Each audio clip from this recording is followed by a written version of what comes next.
Boa noite a todas e todas. É com prazer que a gente dá início ao webinário ABNCC de História, entre prescrições e práticas, organizado pelo ABE. Esse evento ele vai acontecer essa semana, quarta, quinta e sexta. Semana que vem, quarta, quinta e sexta. É um evento que partiu de uma proposição colocada pela ABE, que é pensar por uma outra BNCC, pensar uma outra BNCC. E a gente vai ter, então, 6 mesas, né? A primeira mesa, que a gente vai dar início daqui a pouquinho, é Juventudes e Direitos à Aprendizagem. Amanhã teremos a mesa 2, Aprendizagens em História. Na sexta-feira, a mesa 3, Sujeitos Coletivos e Suas Contranarrativas. E na semana que vem, nós voltamos, a partir de quarta-feira, com a mesa 4, Perspectivas Decoloniais e Críticas ao Eurocentrismo. Na quinta-feira, Disputas na Construção do Currículo de História. E finalizando na sexta-feira com a mesa 6, Docentes entre Ortodoxias e Apropriações. Eu não vou falar o nome de todas as pessoas que vão participar, porque a gente tem um grupo muito grande de pessoas, né? E certamente será um evento muito frutífero para todos nós. Então, eu convido vocês a acompanharem essas transmissões aqui pelo canal da ABE, convido vocês também a se inscreverem no canal para poder receber as notificações. Vocês podem participar no chat, fazendo as perguntas, certo? E aí a gente vamos abrir esse debate agora. Então, eu passo a palavra para a Carolina, que vai apresentar os nossos convidados de hoje. Muito obrigado pela presença de todas e todos, e damos início, então, ao nosso webinário.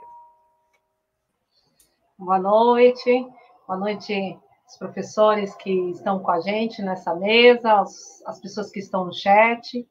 Nessa abertura, né, que dá início a esses trabalhos e essas discussões que serão muito importantes para essa discussão toda em torno da base que a ABE vem fazendo, a gente conta com a presença de 3 importantes professores, né? O primeiro deles, o professor Luiz Fernando Serri, formado em História, com mestrado e doutorado em Educação pela Unicamp, é professor do Departamento de História, no mestrado acadêmico de História e no mestrado profissional, da Universidade Estadual de Ponta Grossa, é líder do grupo de estudos em didática da história e é o atual presidente da Associação Brasileira de Ensino de História, que proporciona, né, e promove esse evento.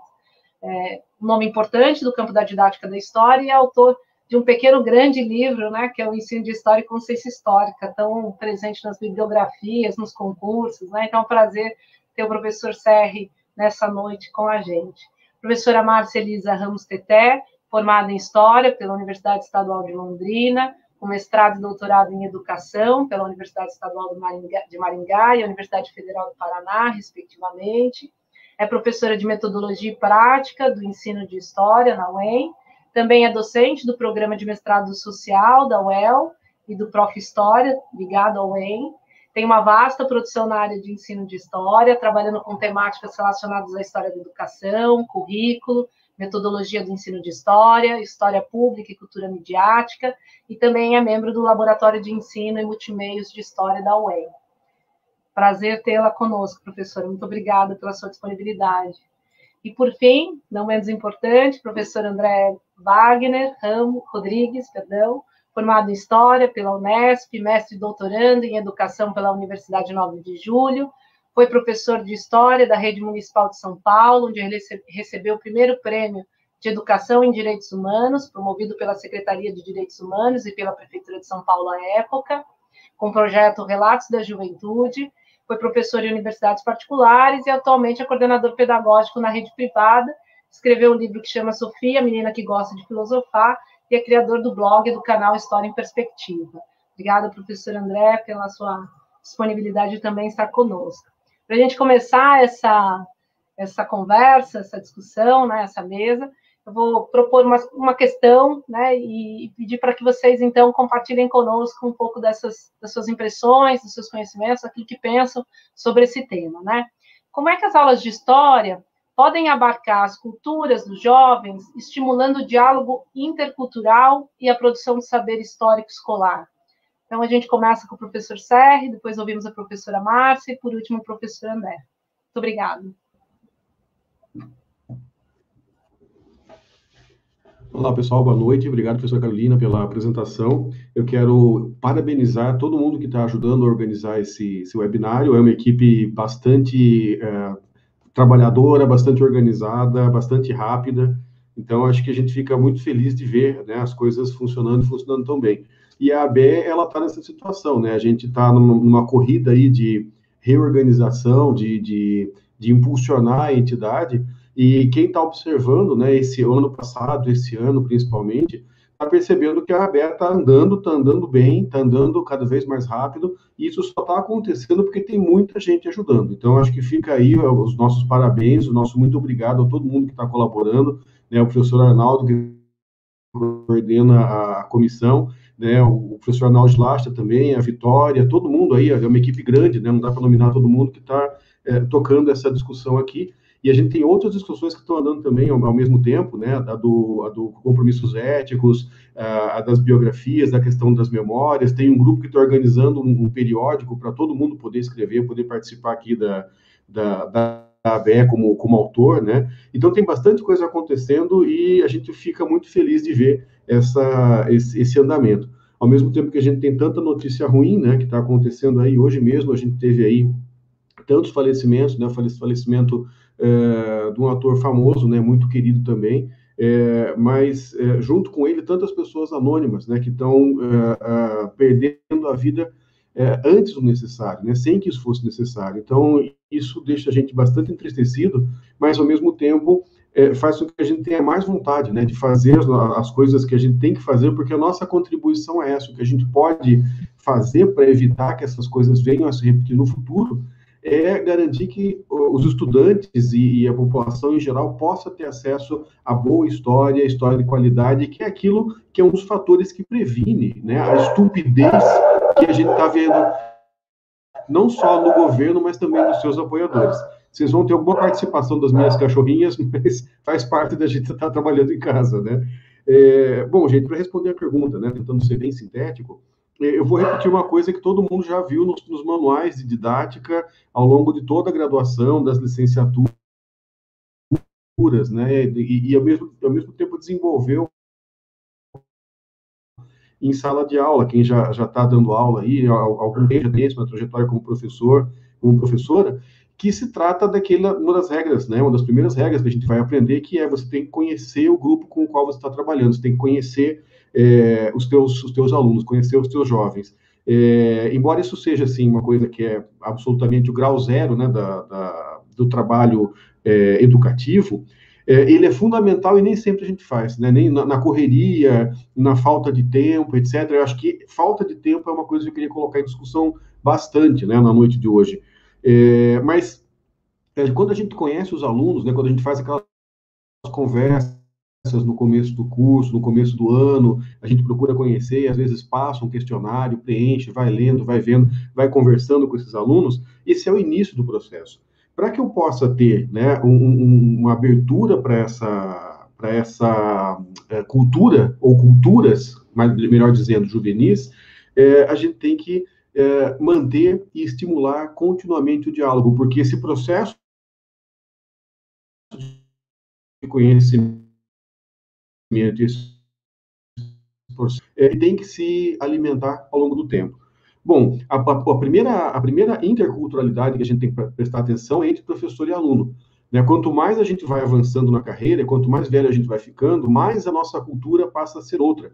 Mas mesmo aquele professor bem jovem, né, que está chegando em sala de aula e praticamente curte as mesmas coisas, assiste os mesmos programas, escuta as mesmas músicas que aqueles jovens que às vezes são 5, 6 anos mais novos do que ele, do que ela apenas, também ele já vem com uma outra cultura porque passou pela universidade e de certa forma, a universidade mexeu com essa pessoa, né, para bem e para mal, né? A gente tem os efeitos desejados e os efeitos colaterais de passar pela universidade. Então, a gente tem que estar muito atento para o fato de que a nossa cultura não é a mesma cultura do aluno, e isso tem que ser trabalhado, né? Isso tem que ser pensado e levado em consideração sempre.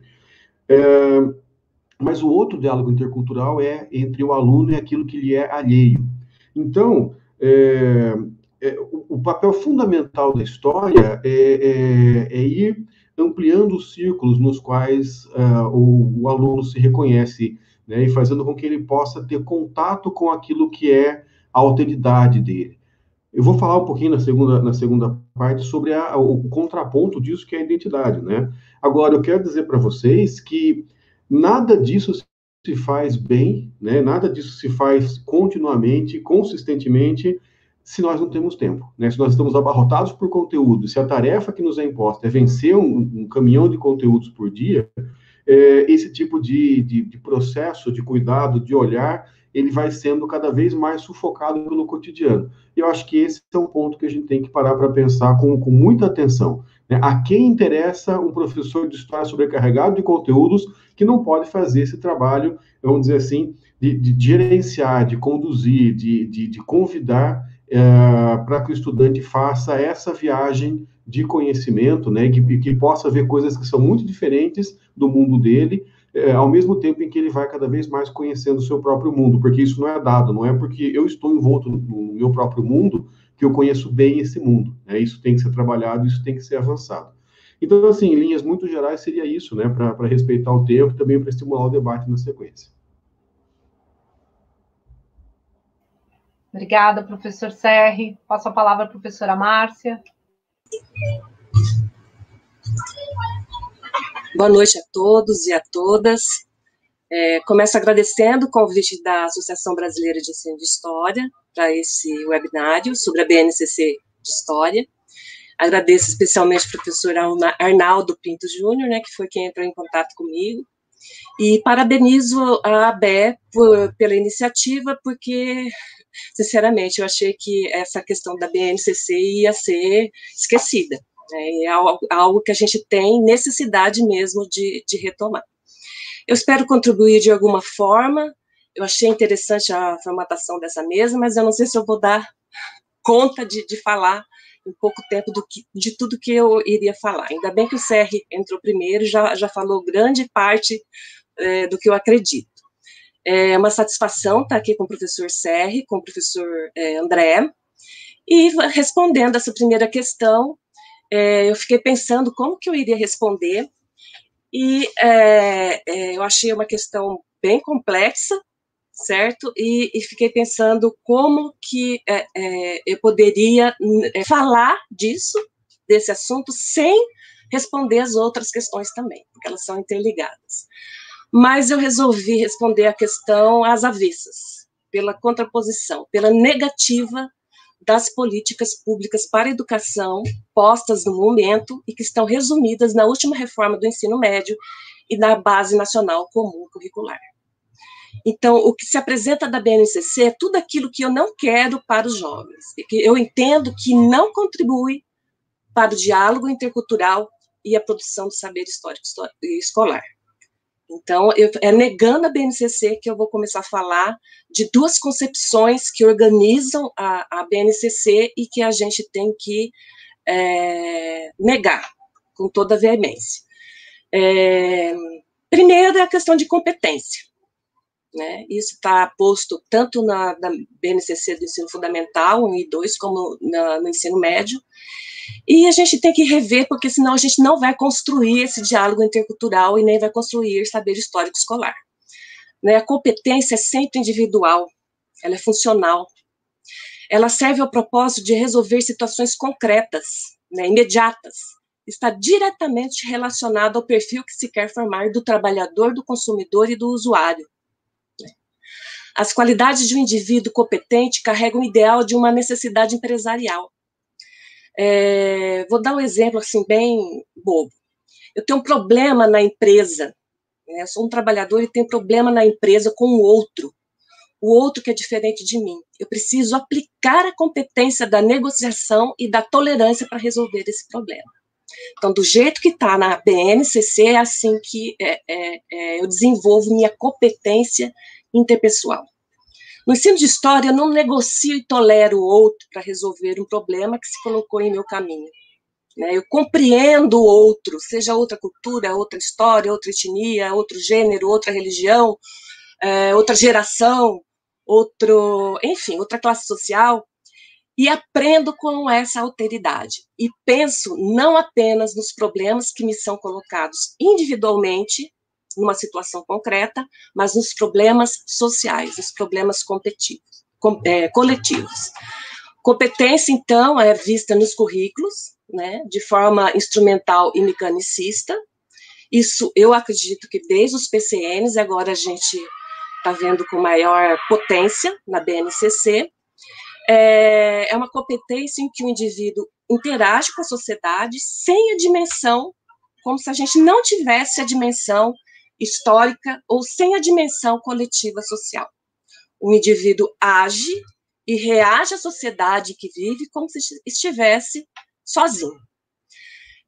Outro conceito também que a gente tem que repensar é o conceito de protagonismo juvenil.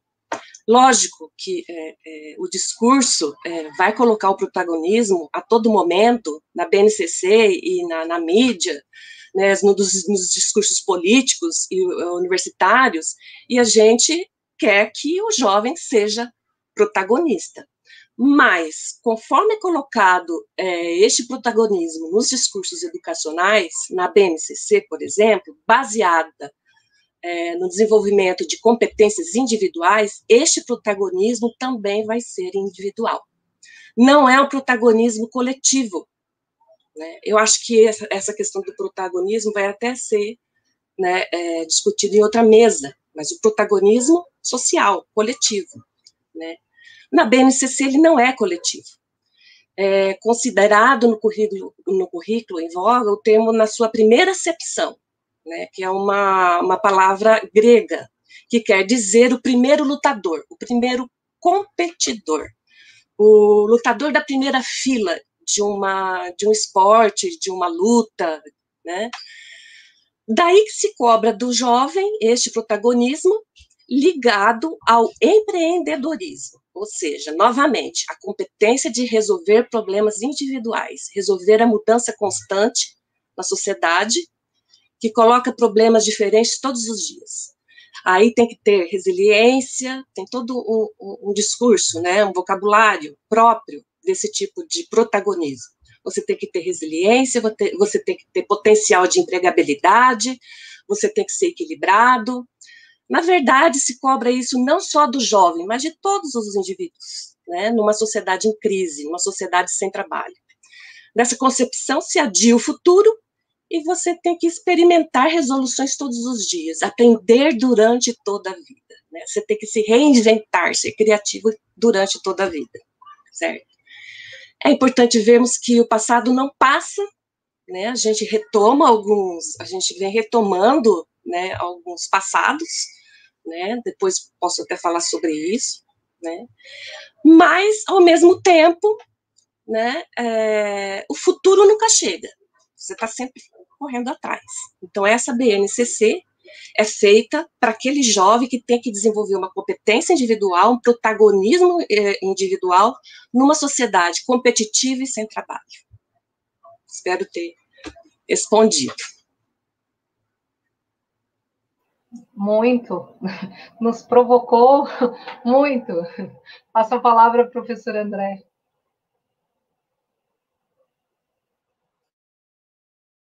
Seu áudio, André. Agora sim.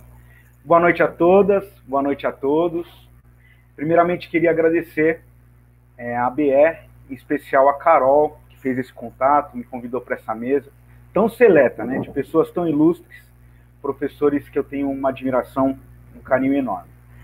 Bom, gente, eu vou tentar responder essa questão, falando um pouquinho, trazendo esse olhar mais para a sala de aula mesmo. Buscando um pouquinho mais da nossa prática docente. A Carol, quando me apresentou, falou sobre o projeto Relatos da Juventude, um projeto que eu desenvolvi em 2013, 2014, e eu gostaria muito de mostrar algumas imagens para vocês e tentar explicar, né, da minha maneira, né, da maneira que eu entendo, tentar responder e trazer alguma luz sobre essa questão tão importante. Lembrando também, junto com a professora Teté, né, ela encontrou essa ligação, essa interligação entre as três questões. Eu também pensei assim, eu fiz uma apresentação corrida para tentar dar conta de responder as três questões. Bom, gente, antes de começar, eu vou, lembrar que quando a gente pensa na disciplina de história, a gente tem que ter... há dois olhares para se pensar a disciplina. A primeira delas é como a transposição didática. Então, a gente tem um currículo pré-estabelecido, a gente tem um conteúdo programático, a gente tem um livro didático, a gente vai dar sequência àquele saber, e às vezes um pouco sem reflexão, tentando, né, se adaptar a uma determinada realidade, é o que acontece com muitos professores. Mas também existe uma forma de entender a disciplina de história como um campo vasto de conhecimento, um campo aberto, e aí eu penso a disciplina de história dessa forma. E aí, se for possível, eu queria já apresentar os slides para a gente começar a tentar responder essas questões. Mas aí, para responder, eu vou trazer algumas coisas que o Serri falou na apresentação dele, que a professora Teté também. O Serri falou que, assim, para tentar responder, ele trouxe dois argumentos poderosos, né? Se a gente vai falar de cultura juvenil, a gente tem que pensar no diálogo antes de tudo, né? Então, entender quem é esse estudante, né, ter tempo, às vezes falta tempo para a gente ali conversar, para a gente entender um pouco mais a vida. E o professor Serri falou também sobre a cultura, né, a cultura do adulto e a cultura da criança, do jovem, que são culturas diferentes. E que às vezes a gente tem um pouco, né, um olhar um pouco preconceituoso em relação às novas gerações de estudantes que estão em sala de aula, né, pelos seus gostos, pelos seus estilos, pelas suas preferências. E aí é importante a gente pensar nisso tudo, né? Como a gente pensar em abarcar a cultura juvenil se a gente não conhece bem o universo cultural do jovem? Então tá algo assim muito interessante que o professor Serri falou muito bem. A professora Teté trouxe, né, uma visão bem crítica da BNCC, que eu compactuo também. Gostei muito dessa primeira análise, né, a forma que ela respondeu a questão, né, dessa forma de mostrar todo o tempo para nós historiadores, que já temos esse olhar um pouco mais crítico, que a BNCC ela traz mesmo esse currículo, esse conhecimento da história voltado para a formação, né, de futuros consumidores, né, de futuros jovens empreendedores. Então, esse protagonismo juvenil na BNCC está muito claro, né, como a formação de futuros empreendedores. Então, vou pegar um pouquinho, né, tudo isso que já foi discutido muito bem dos professores para falar um pouquinho sobre o projeto Relatos da Juventude. Se for possível, né, eu gostaria de vocês, assim, do suporte técnico aí para a gente passar as imagens para me mostrar um pouquinho o que foi esse projeto. Estava eu lá em 2013 e 2014 na Rede Municipal de Ensino de São Paulo. Eu vivia na época na região do Campo Limpo, né, zona sul de São Paulo, da cidade de São Paulo, e aí me deparei com a seguinte situação. Eu estava já com uma carreira no ensino superior, trabalhando em algumas faculdades particulares, formando professores, e aí acabei ingressando na Rede Municipal de Ensino em 2013. E meus primeiros contatos com esses jovens ali do 8º e 9º ano, depois de um bom tempo trabalhando no ensino superior, foi justamente esse choque de cultura, né? Eu estava ali por isso que eu disse no início, essa forma da gente encarar a nossa disciplina, né? Como uma transposição didática ou como um campo de conhecimento autônomo. E eu optei inicialmente por ver a minha disciplina como uma transposição didática. Eu era um professor muito conteudista. E eu chegava na sala de aula, imagina, março de 2013, os alunos de uma cidade, de um bairro na região sul de São Paulo, né, Jardim Santa Margarida, próximo ao Capão Redondo, uma região muito violenta, né, e pensada dessa forma e entendida dessa forma. E entrei ali naquela situação e tentando dar aula de Grécia, Roma, Idade Média, e os alunos não tinham nenhuma vontade de aprender aquilo que eu estava trazendo. E eu fui começando a perceber que se eu queria transformar determinada realidade, ou pelo menos trazer uma educação que pudesse abarcar essa cultura juvenil, eu tinha que mudar totalmente o repertório. Entender a disciplina de história como um campo aberto de possibilidades, como uma forma de eu entender um pouco mais a cultura do outro.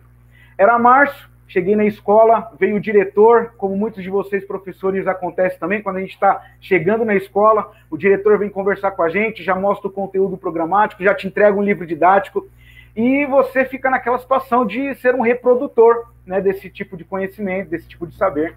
E não deu certo, logicamente, né? Eu estava ali como se fosse uma máquina, mais uma engrenagem em todo esse sistema, e eu comecei a perceber aos poucos que eu não ia fazer diferença nenhuma na vida daqueles jovens. E foi por aí que eu pensei esse projeto Relatos da Juventude. Era uma região, assim, próxima a uma comunidade, uma região, como eu disse, violenta, E a gente via isso também, era o reflexo nas famílias e também na vida desses jovens. E eu cheguei em março na escola de 2013 e o caderno de ocorrência já estava com muita coisa ali. E eu chegava e eu ficava assustado, porque tinha criança chorando, mãe de aluno lá tentando resolver, problemas de relacionamento entre professores e alunos, alunos e alunos, como qualquer escola, lógico. E eu falei, meu Deus, faz tempo que eu aqui não estou, né, na lida ali com os jovens e tudo, aquilo foi estranho a primeiro momento. Eu falei, eu tenho que tentar mudar um pouco isso. Eu vou mostrar, né, o que eu tentei fazer em seguida no próximo slide.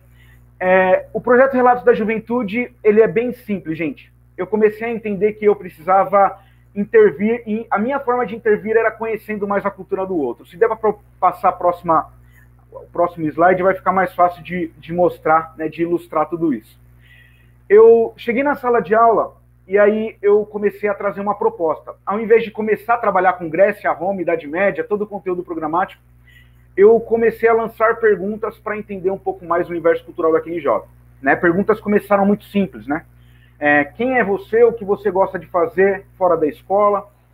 Aí depois, quais são os seus sonhos, seus projetos para o futuro? E aí a escola foi começando a gostar da ideia e assim começou a se envolver mais, outros professores também. E aí a escola resolveu comprar um caderno de brochura. Se vocês olharem com atenção, vocês vão ver em cima da mesa ali, eles trazendo. Lógico que todas essas imagens, a gente tem os direitos, né, de imagem, a gente pediu para os pais depois na época. E esses alunos, eles começaram a participar muito das perguntas que eu fazia. Eles queriam muito falar. Eu acho que era uma forma de tentar mostrar aquilo que eles sabiam, de tentar ser um pouco mais valorizados, um pouco mais ouvidos. E eu estava ali para ouvir e querer aprender um pouco mais com eles. E aí as perguntas, elas foram sofisticando. E aí eu comecei a perceber também que as respostas que eles traziam eram uma ótima forma, além de conhecer, de também dar um passo além. Então eu convidava esses alunos, não que tinham as melhores respostas, mas aqueles que tinham problema de indisciplina, e convidava eles lá na sala de leitura e também na sala de informática para registrar isso. A gente criou um blog juntos, os alunos, né? E aí, lógico que minha interação com eles passou a ser diferente. Na hora do intervalo eu estava ali com eles, conversando, conhecendo um pouco mais. E eu acho que é um pouco disso que o CR falou no início, né? Esse diálogo, esse espaço de conversa, né? De ouvir principalmente esses jovens. Ali eu que era o estranho, né? No mundo deles, né? No universo cultural deles. Então eu comecei a perceber isso, e aí todas essas respostas a gente levava para o blog da escola, a gente começou a registrar tudo isso, e aí no próximo slide eu vou mostrar para vocês. Depois o próximo passo foi também registrar em forma de vídeo, né? Então eles começaram ali a descrever as perguntas, e depois a gente fez um canal da própria escola com todos esses vídeos. Se você puder, eu vou passar para a próxima imagem para mostrar, tá aí. O Relatos da Juventude, se vocês quiserem, pode ir lá consultar na internet, tem todos esses vídeos. E, gente, a minha relação com esses estudantes, ela se transformou radicalmente, só dando um espaço para ouvir um pouco mais. E lógico que as perguntas, elas também foram se sofisticando. O espaço de sala de aula começou a ser transformado. Quando eu começava a falar, os alunos que eram os mais indisciplinados pediam silêncio para poder me ouvir, e ali, lógico que a gente ia construindo uma relação muito mais amistosa. Não existia aquele professor dono do saber, detentor do conhecimento, e o aluno como, né, aquele ouvinte atento. Não, a gente sabe que a escola não é assim. A gente sabe que a relação com o outro não é dessa forma. Então a gente ia interagindo, mostrando para eles que eu estava ali mediando esse tipo de conhecimento. E aos poucos a aula de história foi ganhando, logicamente, mais sentido também. Era muito mais fácil entender conceitos como democracia se a gente pudesse aproveitar algo que a gente discutiu nessas aulas, né? Então, é importante falar sobre abarcar as culturas juvenis, tendo esse espaço, essa interação maior entre professores e estudantes. A gente tem que saber, né, qual é o contexto que nós estamos inseridos, para qual são esses estudantes que a gente vai trabalhar. Eu acho que é uma reflexão importante antes de planejar qualquer sentido que a gente quer dar à nossa disciplina escolar. Explorando tudo isso, a gente conseguiu, logicamente, ir sofisticando mais as questões. E aí eu vou pedir para mostrar o próximo slide. A gente chegou em assuntos como esse. Olha, esse menino que está aí é o Vitor Simas. Na época, ele era estudante lá do 9º ano. da EMF Carolina Renó Ribeiro de Oliveira, uma escola que eu tenho muito orgulho de ter trabalhado. E aí as perguntas foram sofisticando até esses estudantes que participavam do projeto Relatos da Juventude. Eu estava numa aula de Revolução Francesa, o Vitor Simas, professor, eu quero falar, eu entendi toda essa insatisfação, né, do povo francês querendo a sua revolução, e eles estavam insatisfeitos por causa das altas taxas de tributos, de impostos, e eu quero falar sobre o aumento de IPTU do prefeito. E aí eu dava o espaço de fala ali, ele, né, ia desenvolvendo todo aquele raciocínio, né, criticando o aumento de IPTU, por exemplo, tentando relacionar com as aulas de história que a gente tinha acabado de assistir. Ou seja, esse projeto fez com que eu pudesse entrar um pouco mais, adentrar um pouco mais no universo cultural desses jovens, e lógico que isso eu acredito ser, né, o início de um entendimento que a gente deve ter de se colocar no lugar do outro e, em segundo lugar, também conhecer um pouco mais, estar aberto a conhecer um pouco mais o universo cultural desses jovens. A gente que tem, às vezes, preconceito sobre a cultura do funk na periferia, eu aprendi demais a partir de projetos e de questões que a gente fez sobre o funk, por exemplo. Né? A gente tem aquele olhar negativo, né, relacionando o funk ao proibidão, às questões que fazem apologia a coisas que a gente, lógico, critica, acha totalmente negativo para a formação dos jovens, mas existe um outro lado do funk de crítica social que traz à luz muitas questões importantes. A gente só tem um pouco mais de atenção, um pouco mais de paciência, a gente acaba aprendendo um pouco mais com eles. Na sequência, quando a gente for responder a segunda questão, eu vou dar continuidade a tudo isso, mostrando o desenvolvimento melhor desse projeto. Muito obrigado por poder participar.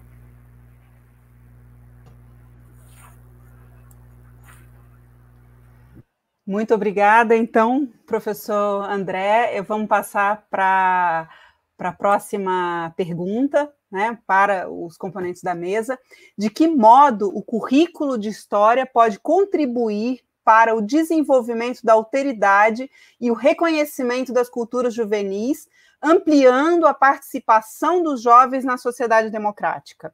Então, eu passo agora a palavra para o professor Serri, para poder responder essa segunda pergunta.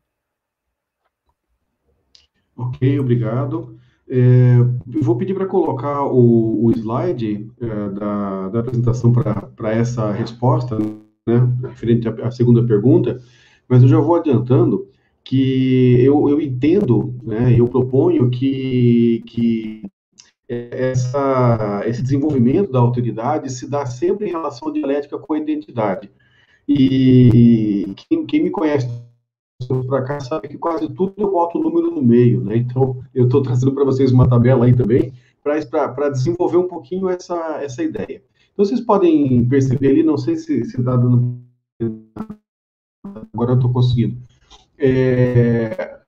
Essa foi uma pergunta que a gente fez, aí vocês estão vendo ali, 3.800, 3.790, para essa quantidade de jovens no Brasil, né, no projeto Residente.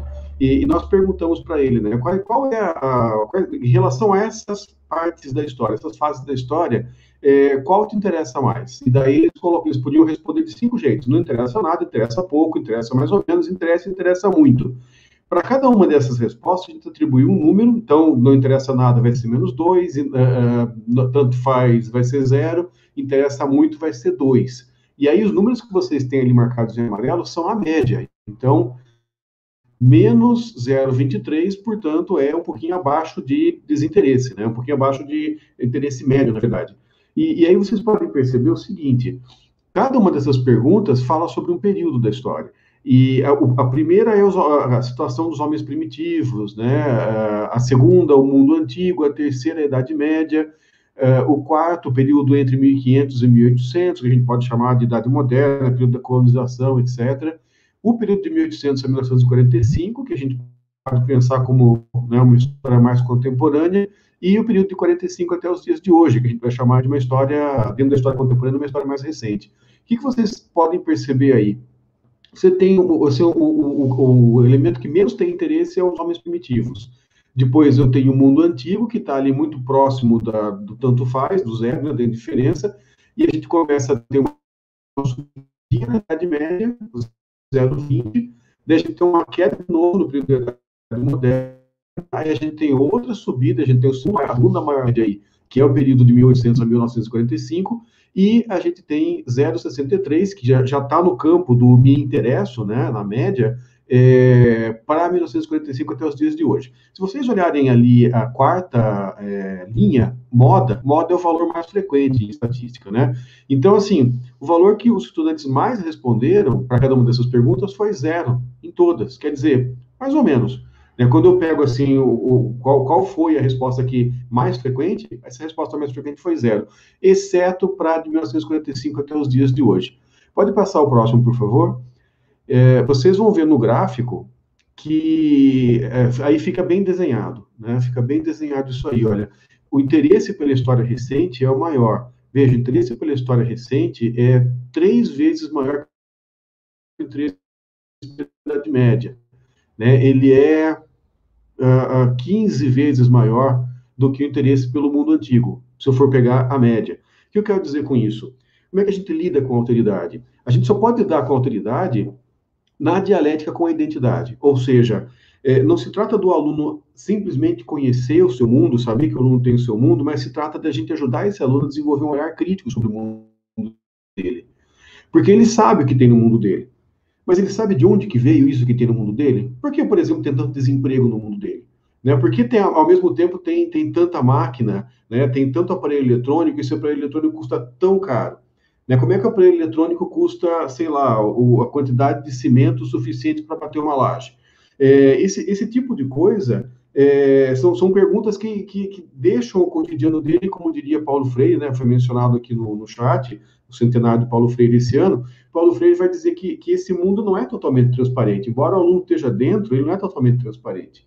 Então, a função, eu acho, do conhecimento histórico na sala de aula é fazer com que o mundo do estudante seja cada vez mais transparente, que ele possa enxergar para além dessas coisas que ele está vivendo. E esse resultado mostra isso para a gente. O que o estudante quer da história? Ele quer entender o mundo dele. Ele acha legal a história antiga, ele acha legal, alguns acham, né? Acha legal a história medieval, mas o que ele quer da história é entender o mundo dele. Esse gráfico, gente, a gente fez em 2011, 2012, nós fizemos uma coleta também de dados, e aí foram mais ou menos 2.000 jovens no Brasil, e é impressionante como a curva era parecida. A gente mudou a questão ali dos homens primitivos, e aí isso deu essa mudança aí. Mas no resto o desenho é muito parecido. Então, eu encontro lá em 2012 os jovens querendo história recente, e eu encontro agora em 2019 os jovens querendo história recente. Então, olha só o que o jovem está pedindo para a gente. Aquela pesquisa de 2012, eu tive a oportunidade rara de levar para uma equipe que estava discutindo política pública curricular para tentar, né, modificar essas situações. E o que eu disse para eles na condição de avaliador, de consultor, olha, pessoal, vocês estão exatamente no caminho certo. Fortalecer a história do Brasil, fortalecer a história recente e utilizar a história mais, né, distante, a história antiga, a história medieval, né, a história do Oriente, etc. Utilizar isso para produzir esses elementos de alteridade com os quais eu vou trabalhando a minha identidade, é exatamente o que tem que ser feito, por esses dados que a gente tem aqui. Essa equipe era a equipe que fez a primeira versão da BNCC, isso foi em 2015, e vocês sabem o que aconteceu a partir dali, né, a oportunidade que a gente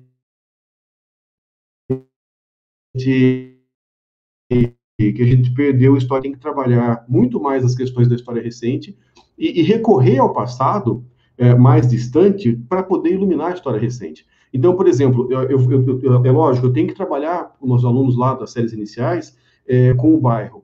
E aí eu posso buscar, né, a bibliografia para que ele possa perceber como que a cidade antiga é diferente da cidade contemporânea, da cidade em que ele vive, para que ele possa ter experiências de alteridade, para que ele possa entender o mundo dele e aí fazer uma análise crítica do mundo. Como é que a gente faz análise crítica? A gente sabendo outras coisas. Você não critica a si mesmo, você não critica o seu cotidiano e o seu espaço se você não conhece outras coisas. Essa é a função da história, né? É te dar elementos para você fazer a autocrítica sua, da sua sociedade, das relações sociais, etc. Mas você não faz isso no vazio. Se você só dá a história antiga para essa criança, se você só dá a história medieval, né, por um ano, por 2 anos, não vai fazer a ponte. Por quê? Porque não vai ligar, não vai dar liga com o cotidiano, não vai dar liga com o que ele está perguntando para a história. Então, a gente tem que estar muito sensível para isso. O que que os jovens estão perguntando para a história. Esse é outro ponto que eu queria destacar também.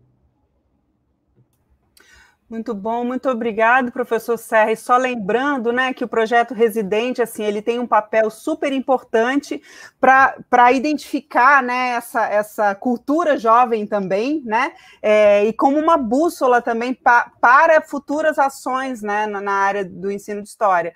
E aí teve uma pessoa aqui que perguntou no chat onde encontra os slides, né? Se o professor puder só responder, né, onde que encontra esse material.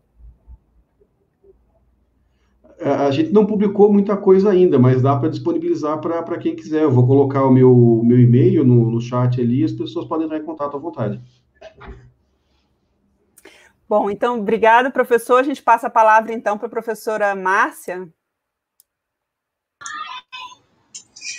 Então, vamos lá, né? Continuando a fala do Serri, eu também integro essa pesquisa do projeto Residente, né, que é realizado com vários países, né, com vários jovens, né, tem um questionário foi aplicado e a gente consegue ter mais acesso ao que o jovem pensa. E assim, a gente tem, vou responder talvez a terceira questão já, mas a gente tem muito preconceito em relação ao jovem, né, a gente tem muito preconceito mesmo como pesquisadora, né? A gente já vai achando que o jovem vai apresentar lacunas, que ele tem déficit, que ele, né? A gente já vai com a ideia, né, pré-estabelecida que o jovem não vai conseguir responder direito às questões. Mas não é nada disso, né? A pesquisa tem revelado um modo de ser do jovem muito menos conservador e menos reacionário do que a gente imaginava, né?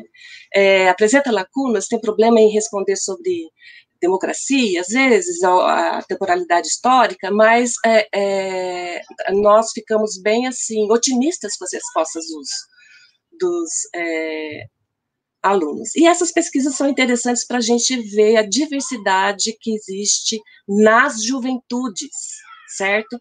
É algo que, no caso, qualquer currículo nacional não faz. A diversidade da BNCC, ela aparece como diversidade de estilos, né, diversidade de preferências culturais, né, não apresenta essa diversidade baseada numa questão de classe, por exemplo, né, então, por si só, um currículo nacional já é problemático. A gente sabe que cada estado faz suas diretrizes, mas a gente já fez até uma reunião, né, um fórum do GT de ensino de história do Paraná, e o que a gente discutiu é que as diretrizes curriculares do Paraná para o ensino médio, elas acabam, né, talvez ali colocando um pressuposto teórico-metodológico diferente, incluindo outros autores, mas vai nessa direção aí da competência que a gente estava discutindo, do protagonismo, quer dizer, não se distancia tanto da BNCC.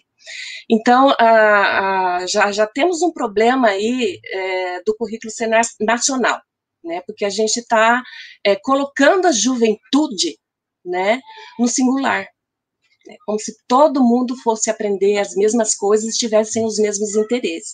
Essas pesquisas são muito importantes para a gente perceber quem que é esse sujeito, né.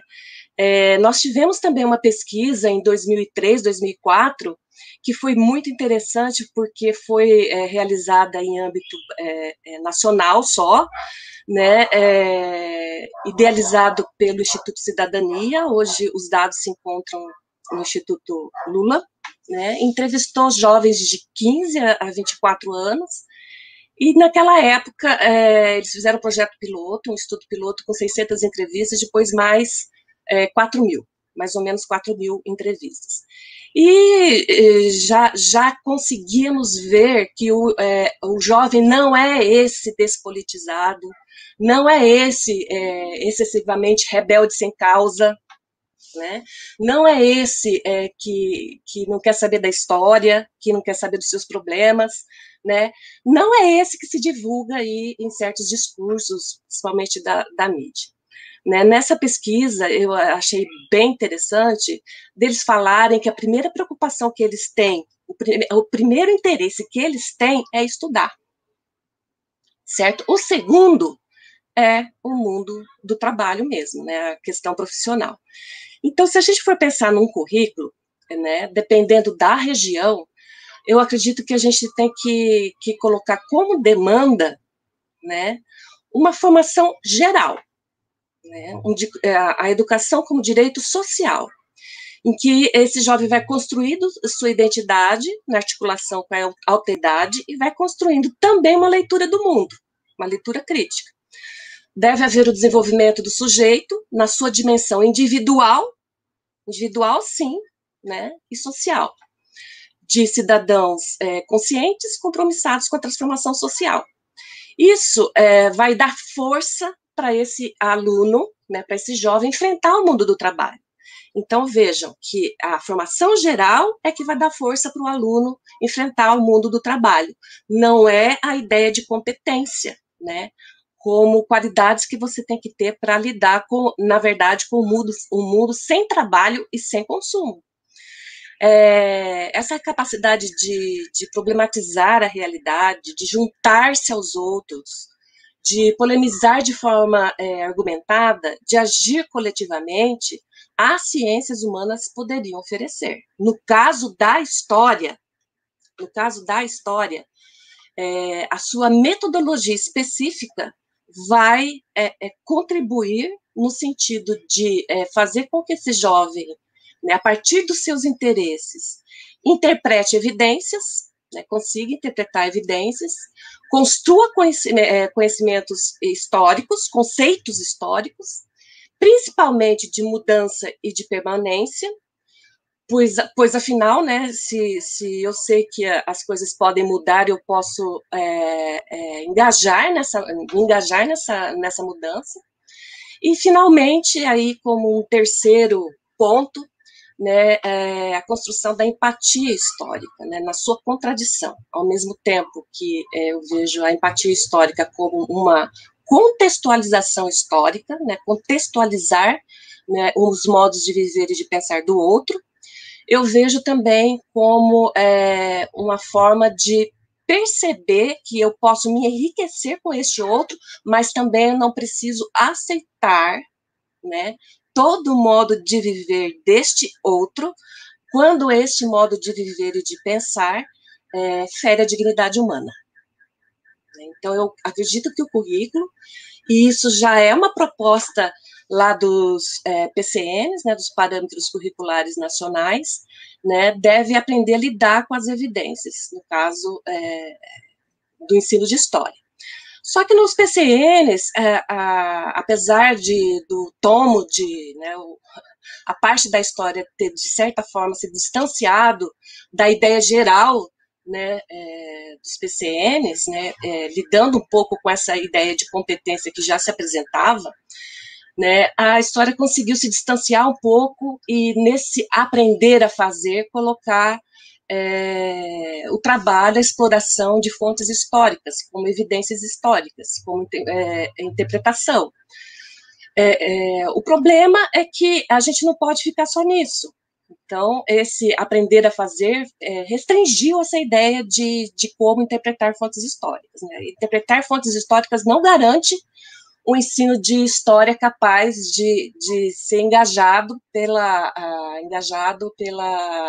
sociedade democrática, justa e igualitária, né? Não consegue fazer isso, né? Eu posso muito bem colocar como fonte histórica para o aluno interpretar o depoimento do Coronel Ustra, né? E daí? E o conteúdo disso, né? Então, os PCNs já vêm com essa ideia, mas eu acredito que o currículo ideal seria justamente manter essa ideia, mas agora colocando, sim, esse conteúdo, né? Como se a gente tivesse apenas o modo de fazer e não tivesse o ingrediente. Eu acredito que agora a gente tem que juntar esse modo de fazer com os ingredientes, tem que dar os ingredientes. E isso voltado mesmo para a construção de uma sociedade que seja democrática. Então, eu acredito mesmo que nos PCNs a gente já vem, né, engendrando essas ideias de competência. Nós temos aí um intervalo, que eu não vou dizer que esse discurso foi suspenso, de repente foi suspenso, mas a gente consegue ver pelas diretrizes da educação básica, as diretrizes nacionais da educação básica de 2013, que existe um certo avanço nesse discurso, né, que a educação realmente é olhada como um direito social, né, a gente tem algumas palavras, né, de volta, que nos PCNs tinham sumido, como a questão da inclusão social, da justiça social, da cidadania, né? Nos PCNs a gente tem muito a discussão do multiculturalismo, mas de forma despolitizada, né? Você só tolera o outro, não existe uma compreensão do outro, né? Então, nas diretrizes a gente tem a volta, né, de uma discussão mais apurada, né, mais crítica.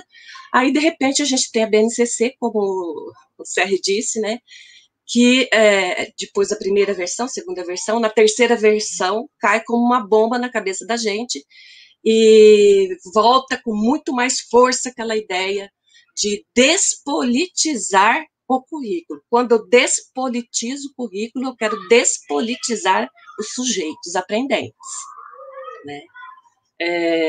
Mas, assim, que fique muito claro que, para mim, esse currículo, ele tem que zelar, esse currículo ideal teria que zelar pela socialização do jovem, né, na nossa sociedade, ao mesmo tempo que dê condições para ele problematizar essa sociedade. Então, eu vejo como a construção da identidade desse jovem, junto com a alteridade, com a construção da alteridade, para que essas pessoas possam, de forma intersubjetiva, né, intercultural, né, pode ser a palavra também, né, zelar para uma sociedade melhor.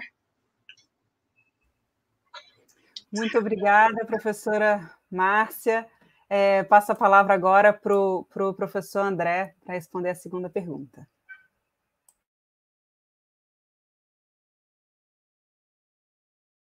Seu som, André. Eu vou pedir para a equipe técnica voltar com os slides para a gente dar continuidade e tentar responder a segunda questão.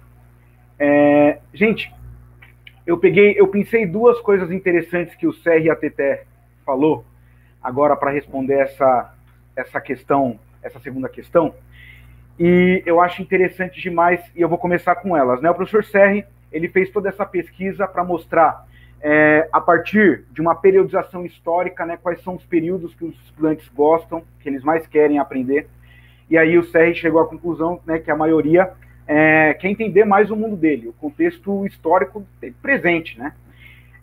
Lógico que a história é importante, história antiga, história medieval, lógico que mas só que é importante a gente tentar, a partir desse conhecimento da juventude, ir buscando fundamentos em outros períodos históricos. Talvez esteja aí uma ideia, né, uma prática aí metodológica. A professora Teté falou para a gente que nos seus estudos ela notou que os jovens são interessados, curiosos, críticos, criativos, e eu concordo com essas duas visões.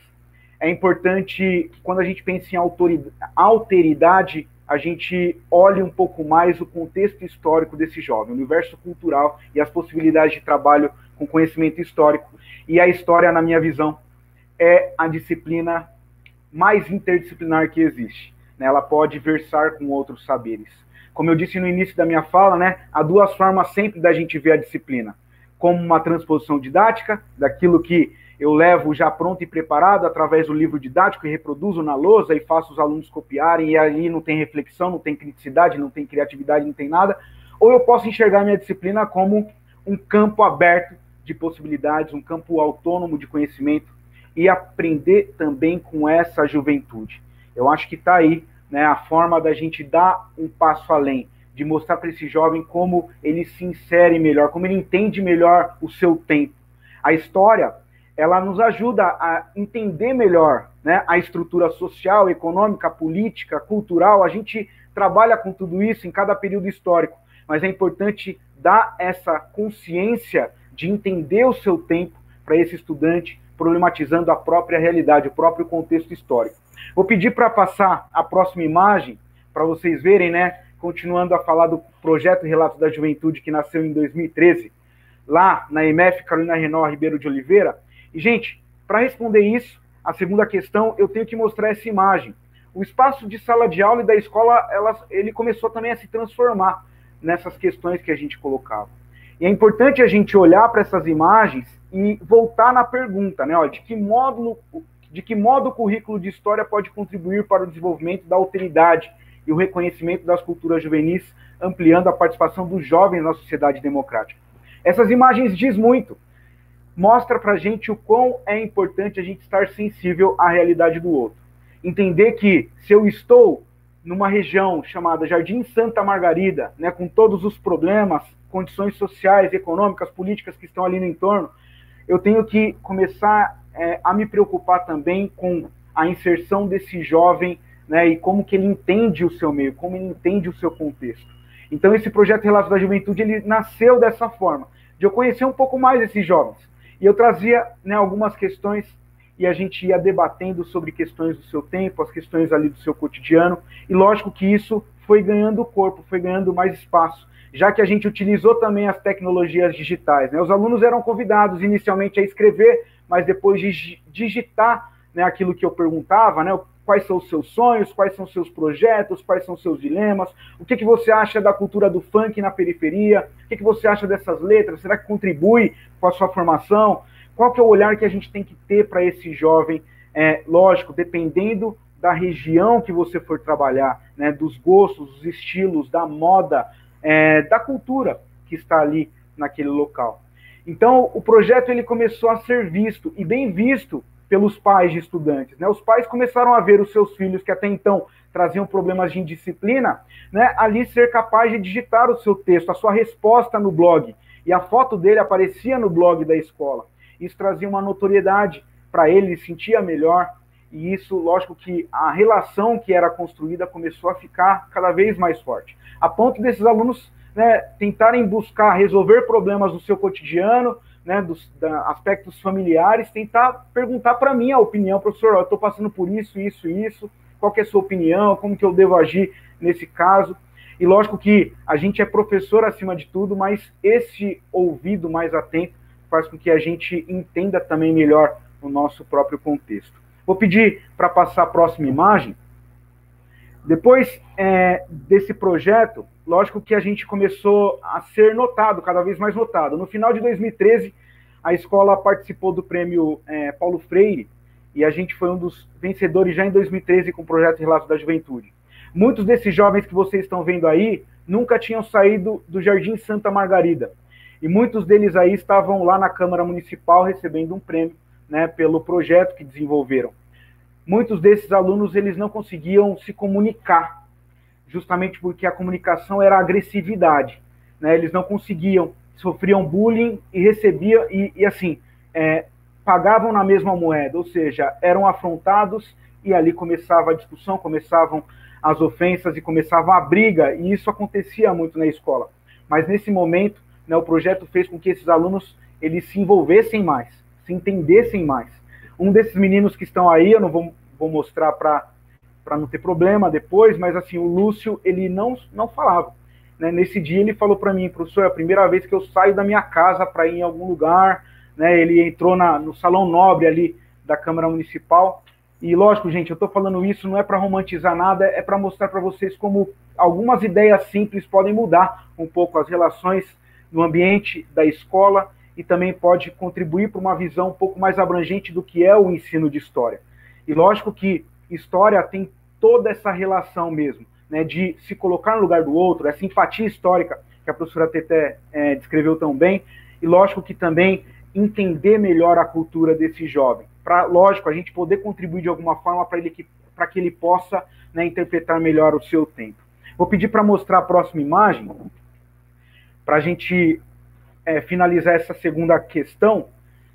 A segunda imagem eu quero mostrar para vocês, em 2014, esse projeto Relatos da Juventude, a gente conseguiu, lógico, a gente continuou, deu continuidade, pegamos essa turma no 8º, depois fomos para o 9º ano, 2 anos de projeto, e esses meninos foram, a nossa escola foi recebeu o 2º lugar no Prêmio de Educação e Direitos Humanos da Secretaria Secretaria de Direitos Humanos da cidade de São Paulo e da Prefeitura de São Paulo. A gente estava no evento lá em final de 2014, recebendo o César Calegari, o secretário da Educação naquele tempo, aqui de São Paulo, e do prefeito Fernando Haddad, né, esse prêmio de Educação e Direitos Humanos. A escola recebeu uma quantia em dinheiro, a gente fez uma festa de formatura para esses alunos, e as coisas mudaram bastante nesse tempo. Né? Muitos deles hoje se comunicam comigo, né, mostrando que passaram, que estão terminando a faculdade, muitos deles têm contato comigo, e é um prazer, uma honra poder um pouquinho ter contribuído com esse projeto, com essa mudança nas relações humanas ali naquele momento. Muito obrigado. Obrigada, professor André, a gente que agradece. Nós já estamos ali com mais de 180 pessoas acompanhando a gente pelo YouTube, né?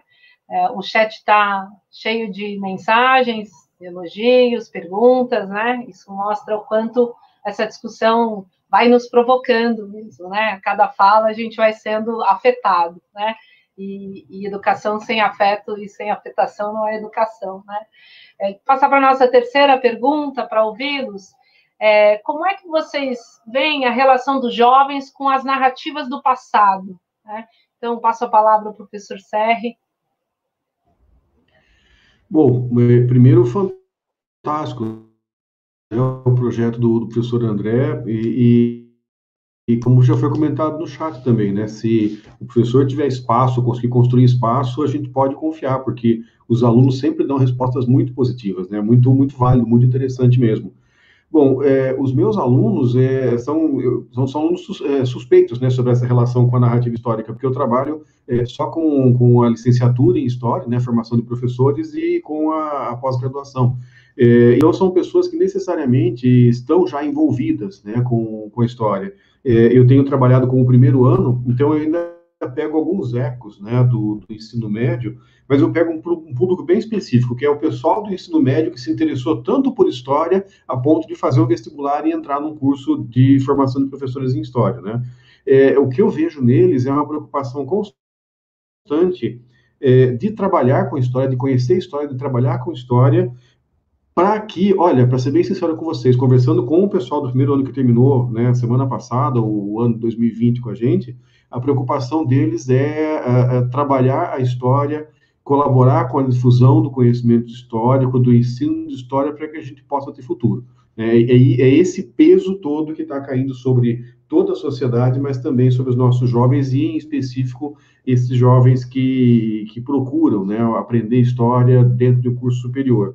E são jovens que, né, estão, portanto, nessa relação com o passado, preocupados com o seu próprio futuro, seja seu futuro como cidadãos, seja seu futuro como futuros profissionais da História. Então, eu acho que basicamente esse, né, é o panorama. Eu vou até responder bem rapidinho aí para colaborar para que os colegas possam desenvolver mais, e que a gente aproveite mais também a discussão depois no segundo momento. Muito obrigada, professor Serri. Professora Márcia? Bem, eu acredito assim que esse projeto que o professor André está descrevendo aí, mostrando para a gente, mostra, né, que apesar de toda a crítica que a gente tem em relação à BNCC, né, e eu sou uma crítica realmente da BNCC, critico a forma como a BNCC está sendo traduzida por uma revista de consumo, a revista Nova Escola. Então, eu vou, né, nesse tipo de pesquisa e também tentando saber o que os jovens pensam, né, e já fiz uma pesquisa sobre o que os professores pensam dos jovens, né, um projeto coordenado pela professora Marlene Cainelli. Então, o professor André está mostrando que uma coisa é o currículo, não é? Uma coisa é o que está prescrito, outra coisa é o que a gente faz com isso, né? Como que a gente se apropria disso, né? Lógico, a BNCC tem que ser revisada, criticada, problematizada, mas o professor vai ter autonomia para desenvolver, né, no seu espaço de trabalho, né, com seus alunos, o currículo que ele quer. Então, a gente pode até retomar aí, né, aquela ideia de Goodson, né, que uma coisa é o currículo prescrito, outra coisa é o currículo ativo, né, o que realmente acontece na sala de aula. Então, realmente, o projeto do professor aí me encantou bastante, né? Sobre o jovem, eu vou retomar essa questão da gente sempre ver o jovem de forma pejorativa, né? A gente está sempre vendo o jovem de forma negativa.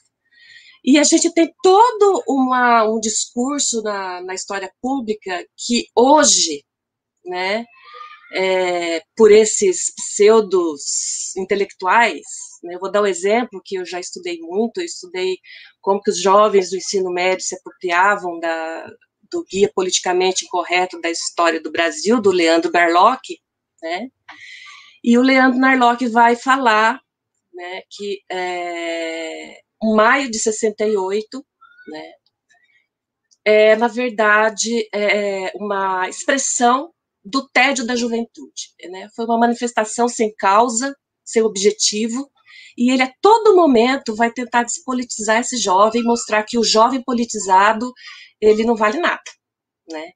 Ele vai dizer, inclusive, que foi a juventude revolucionária que criou o Auschwitz, né? E vai dizer que é uma parcela de jovens manipuláveis, né, seguiria líderes de esquerda e cultuariam aí certos heróis perversos, né? Dá o exemplo de Che Guevara. Então, existe essa ideia de que o jovem não pode ser engajado politicamente. É uma ideia que bate com o que está no currículo, né? Eu citei Narlock, mas eu poderia falar de outros.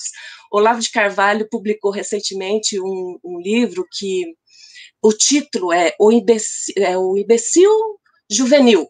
O Imbecil Juvenil. A capa é muito interessante. É um jovem arremessando a sua própria cabeça cheia de sangue, né, como se fosse uma bomba.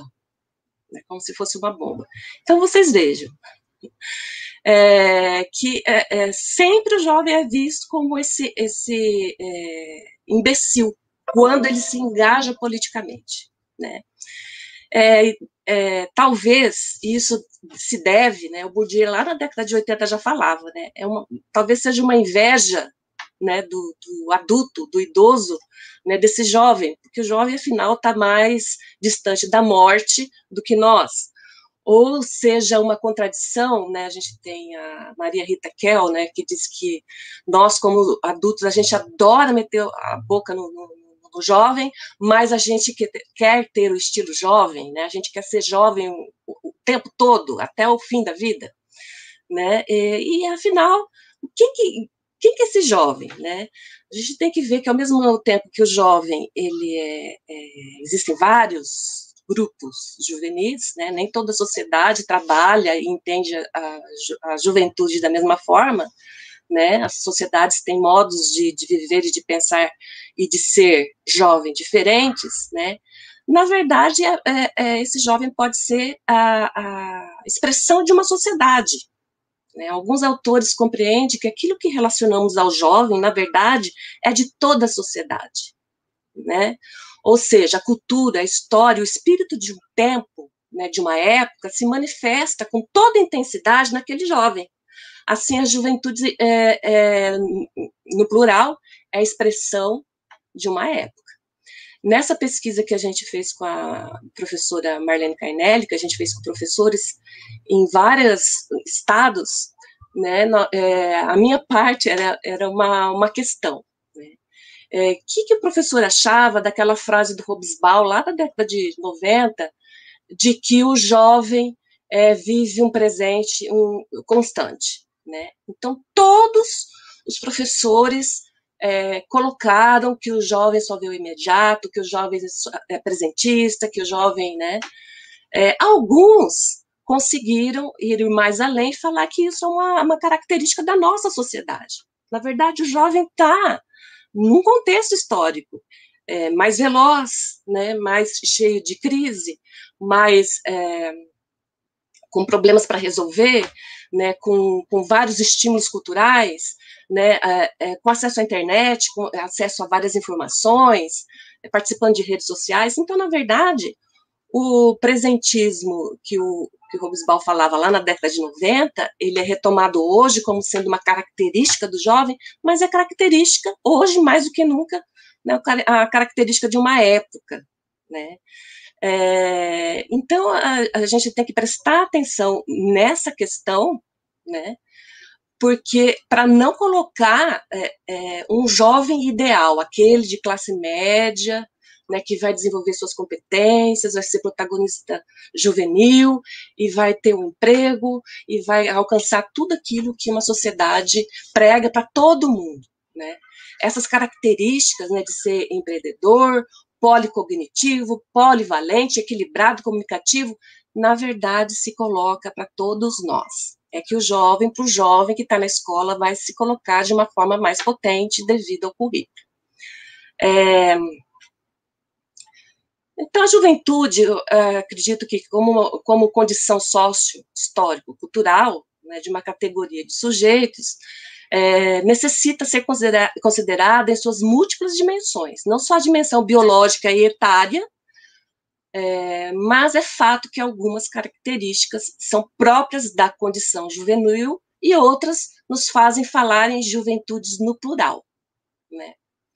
Isso nos remete à discussão sobre o caráter nacional da base, como eu já falei com vocês, né? E nos faz pensar aí que as pesquisas, tanto as pesquisas com os jovens, nos ajudam a pensar esse jovem e nos ajudam a pensar os currículos, mas também o acesso a essas experiências, como o professor André colocou, né?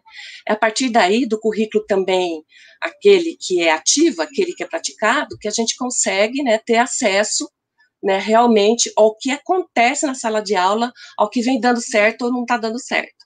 E eu concordo com o professor Serri. Eu também dou aula no primeiro ano de introdução à docência, né? Introdução à docência em história.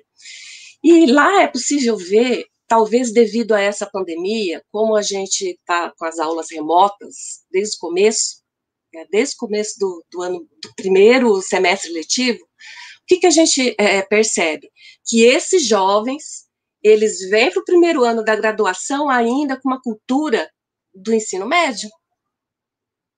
Então, algumas rotinas escolares que agora a gente teve que deixar para trás de vez, né, permanecem, né? Algumas levantar a mão para conversar, para dizer se pode fazer isso, se pode falar aquilo, né? Não tem ainda aquela cultura universitária de você se encontrar, de você trocar textos em xerox, trocar livros, conversar, depois da aula aí no barzinho, sei lá, não tem aquela cultura universitária ainda. Então, a gente acaba lidando com jovens, né, que a condição juvenil deles, e eu tenho primeiro ano que eu fiz uma pesquisa com eles em relação a isso, é muito parecida, né? Eles são diferentes, né? Nós temos alunos homens, mulheres, nós temos alunos que moram em Maringá, tem alunos que moram em Astorga, Cianorte e outras cidadezinhas, né? Paissandu, né? A gente tem as diferenças, tem alguns que preferem o rock, alguns que preferem o sertanejo, tem alguns que criticam o sertanejo, mas nessa condição plural, a gente encontra uma unidade. Então, esse medo que a gente tem, não é só o jovem, mas o medo do que vai acontecer no futuro, ainda mais com a pandemia aí, né? Então, o passado é muito recente, né? O passado do ensino médio é muito recente, certo? A vivência ainda é muito nova das aulas remotas e o medo do futuro. Então, as narrativas do passado ainda são aquelas narrativas que eles encontraram lá no ensino médio, né? Eles não conseguem ainda ter aquela criticidade, né, aquela cultura do jovem universitário de ler um texto e fazer uma crítica, né? Eles leem o texto ainda como se fosse um livro didático, né? Como se aquilo fosse o retrato do que realmente é. Então, se eu der um texto para eles fazerem a crítica, eles têm muita dificuldade. Então, como eu estou no primeiro ano ali, primeiro eu trabalho com a introdução à docência, depois com a introdução à pesquisa, e eu tento juntar as duas disciplinas para compreender como que é uma cultura diferente daquela do ensino médio, né, em que eles só ouviam a aula expositiva e lidavam com o livro didático, para outra cultura, né, uma forma de construção ainda do conhecimento histórico. A gente tem que ver que esses jovens vêm, nem todos são de Maringá ali, então eles vêm de escolas diferentes, de lugares diferentes, de escolas do centro, escolas até de escolas particulares, tem uma aluna, mas na hora de juntar tudo isso e pensar como analisar um texto, né, como usar uma fonte histórica, né, para fazer a pesquisa, né, eles têm ainda muita dificuldade, né, por isso que eu falei, né, eles olham um texto e entendem ainda de uma forma tradicional, que infelizmente eles tiveram ali no ensino médio. Certamente não teve nenhum professor, André, que fosse lá com todo esse projeto que você teve, né, que faz construir realmente um conhecimento histórico, né? É isso. Muito obrigada, professora Márcia. Vou passar então para o André. Poxa, gente, eu achava que eu ia vir aqui, né, para ficar babando, não sei, e na Teté eu ouço elogios, fica aqui envaidecido. Olha só, hein? Obrigado. Bom, eu vou pedir novamente para voltar para as imagens. A professora Teté, ela falou muito bem sobre esse debate das narrativas, né? Essa problemática das narrativas. Falou do Leandro Narlock, do Olavo de Carvalho. Gente, eu vou me poupar disso e vou poupar vocês também para dar umas palpitação quando eu começo a falar sobre essas coisas. Eu prefiro falar de coisa boa, tá bom? Então, eu vou pedir para colocar os slides ali, eu vou trazer algumas coisas que a gente fez posteriormente, que acaba explicando essa terceira questão também, mas o que gerou, né, de tudo isso, né? Qual que foi o resultado, a soma de todos os esforços para a gente conhecer mais esses jovens, a gente tentar contribuir com questões ligadas a essa ideia de história que está mais ligada ao cotidiano desses jovens. Repito, lá em 2013 e 2014, na periferia de São Paulo, da Zona Sul, né, Jardim Santa Margarida. Então, eu vou pedir para passar a próxima imagem, que eu acho que é a pergunta, né? E aí eu quero que vocês avancem, por favor. Pode avançar para mim, por favor. Isso, aí, né, cena do prêmio que a gente foi receber lá em 2014, né, esses jovens lá no palco do Ibirapuera, né, recebendo. E agora vamos lá, gente, eu vou pedir para passar mais uma, por favor. O resultado de todo esse projeto, né, de todas as questões que a gente discutiu com esses jovens, ele, logicamente, eu não podia deixar tudo aquilo que a gente construiu junto, né, a criação do blog, a criação do canal, tantos textos produzidos, não só por mim, mas principalmente por esses jovens, eu precisava registrar de alguma forma isso tudo. Em 2016, me senti, assim, não na obrigação, mas com muita vontade de escrever, de fazer um registro, para a gente sintetizar um pouco, né, todo esse trabalho, e aí nasceu a ideia de escrever um livro, e um livro para mim me comunicar com os jovens, tá? Esse mesmo jovem que foi aquele que eu trabalhei, né, com o 8º e 9º ano, em 2013, 2014, e o resultado de tudo isso foi o livro Sofia, a menina que gosta de filosofar, né? Eu não coloquei a menina que gosta de historiar, porque eu acho que não é um nome comercial, tô brincando, mas assim, pensei principalmente em algumas questões que eu discuti com esses jovens, né? Então, epistemologia, axiologia, questões sociais, políticas, questões sobre a liberdade, até sobre o bullying, todas essas questões que viraram perguntas, né? Eu comecei a sentar e isso foi gerando capítulos desse livro. Em 2017, né, eu acabei lançando essa obra. Eu queria que você passasse aí a próxima imagem para a gente ver. Né, então, isso aí foram os esboços, né, do que eu queria escrever, né, de todos esses relatos. E aí, em 2017, saiu. Nós estamos indo para a terceira edição do livro. Agora vai sair dia 29 de maio, né, o lançamento da terceira edição. Quem você está vendo aí é minha filha, a Sofia, de 6 anos, que é o nome da protagonista do livro. Na verdade, só mostra para a gente o tanto de Sofias e também de Bernardos, Arthur, todos esses alunos que a gente tem lá no 8º e 9º ano, né, que nos ajudaram. Vitor Simas, que vocês viram aí na apresentação, o Lúcio, que foi lá no Salão Nobre da Prefeitura, todos eles, de certa forma, contribuíram, o resultado está aí. Né? Sofia, a menina que gosta de filosofar, Gente, isso aí é um resultado, né, desse trabalho, né, ligado aí a cada capítulo, todas as discussões que eu fiz com esses jovens, e é uma forma também de eu poder continuar me comunicando com esses jovens, já que hoje eu não estou diretamente em sala de aula, não consigo estar desenvolvendo esses projetos nas escolas, até mesmo por causa do contexto que a gente vive, mas é uma forma também de eu me comunicar. Eu sei que eu fui além do meu tempo na primeira e na segunda questão, então nessa eu vou encerrando por aqui. Só agradeço de coração esse espaço, essa oportunidade de falar do meu trabalho. Obrigada, André. De fato, ver o trabalho que você desenvolveu, essa época, né, a gente trabalhava juntos, né, então sei a potência desse projeto. Eu me criei, nasci no Campo Limpo, sei a força que isso fez para a comunidade e para a escola ali que você estava atuando, né? Parabéns pelo trabalho. A gente, nesse evento, buscando também ampliar as vozes e poder, né, contar com a participação de mais pessoas, a gente tem uma modalidade de inscrição, que é a modalidade de vídeo pôster, né? Então, ainda está aberta as inscrições, aqueles que quiserem compartilhar suas experiências por meio de um vídeo curto, 2, 3 minutos, ainda pode fazer o envio desses vídeos e se inscrever, tem mais informações lá no site da ABE, e dos vídeos que a gente recebeu para essa mesa, a gente queria passar um vídeo da Daniela Ferreira, que é uma estudante da Universidade Estadual do Piauí, em que ela também responde a essa pergunta que foi o mote da nossa mesa. Pode soltar o vídeo.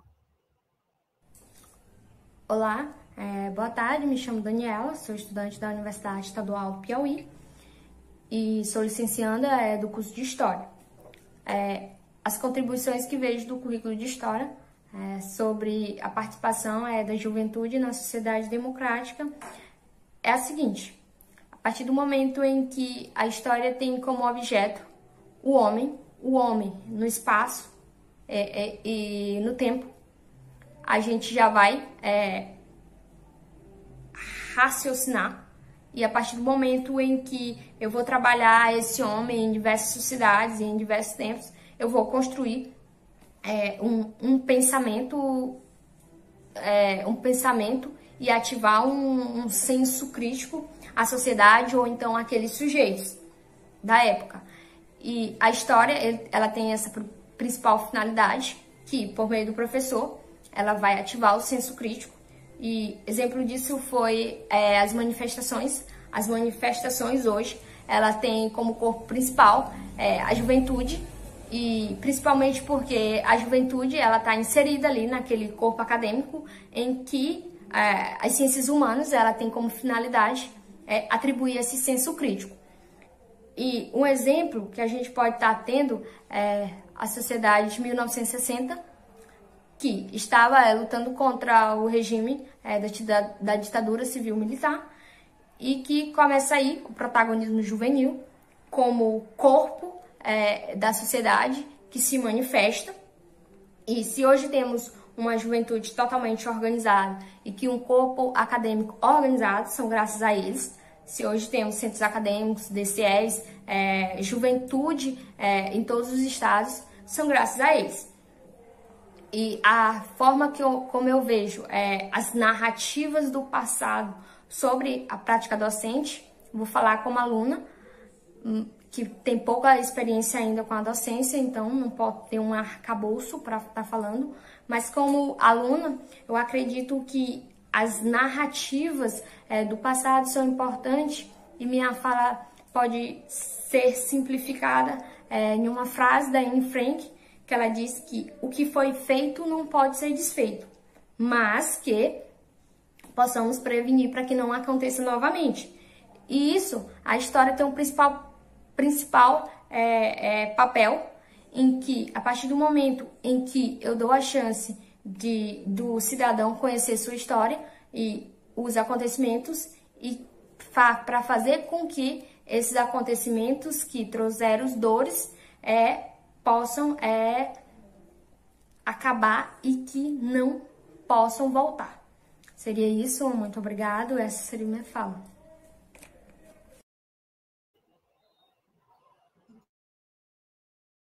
Muito bom, dar a chance do cidadão conhecer sua história.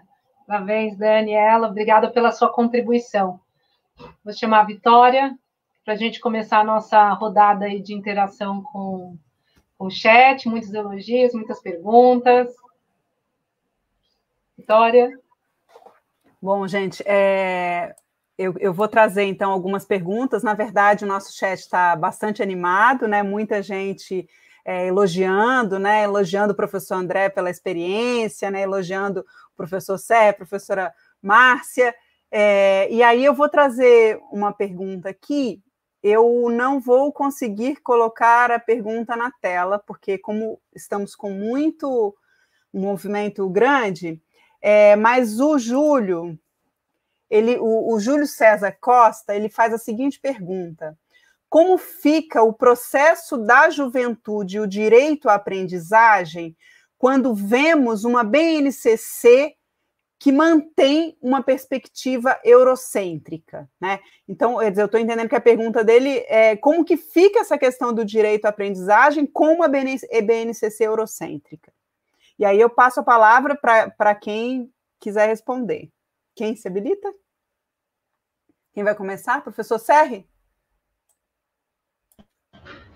Posso começar. É interessante a gente pensar que na sociedade democrática a gente tem uma série de confrontações, né? Quando eu falo de sociedade democrática, entendam, né, que a nossa sociedade ela não é totalmente democrática, né? Ela tem algumas áreas de sombra, sempre teve e agora tem outras, né, áreas de sombra em que a democracia não chega. Vamos pensar assim, a democracia como um sol. A gente tem esse sol, só que não chega em todos os lugares. Então, o sol da democracia não brilha para todos, né? Que eu digo, o ex-presidente Lula ficou 600 dias preso, né? Até que o juiz da Suprema Corte falou, nossa, mas o juiz não era competente para isso, não era esse juízo. Quer dizer, como é que ele chegou demorando para chegar a essa conclusão? Mas não quero entrar nesse tópico, só quero mostrar, talvez seja o exemplo mais claro disso, né? Quando se fala em direito à aprendizagem e a gente fala em BNCC, isso quer dizer que uma parte da sociedade está imaginando que esse ensino eurocêntrico é garantir um direito à aprendizagem do estudante. A gente tem que pensar até que ponto a gente está pensando em direito de aprendizagem ou direito de ensino. Né? O direito de aprendizagem é do jovem, o direito de ensino é da sociedade adulta, né? O dever de ensinar, na verdade. Eu acho que o que acontece é muita confusão, porque E isso, gente, acontece muito, porque currículo é um negócio complicado, e quando pegam para fazer, geralmente acaba prevalecendo o direito a ensinar. Quer dizer, o que as velhas gerações querem que as novas gerações saibam.